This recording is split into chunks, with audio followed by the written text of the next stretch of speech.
গরিবদের একজনটা দেখি কোনো থালা কেউ খাবে না, যার যার থালা। হ্যাঁ এই আসলে আরে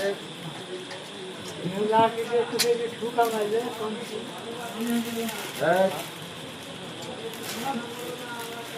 ওরা থেকে বলছিলাম পাউরুটি দিই বিস্কুট ওই ডিলাররা কাছের দোকানের পাশে একজনা আবার বিড়ালকে খাইতে দেয়। একেবারে শর্ট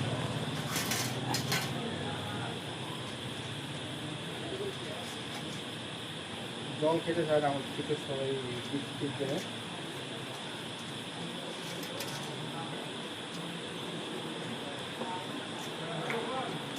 বিস্কুট ওই এক এক ধরে নিলে তো একটু বেশি হচ্ছে, দিয়ে তো বললাম যে এক প্যাকেটই দিত, এক প্যাকেট নিলে দাম কম।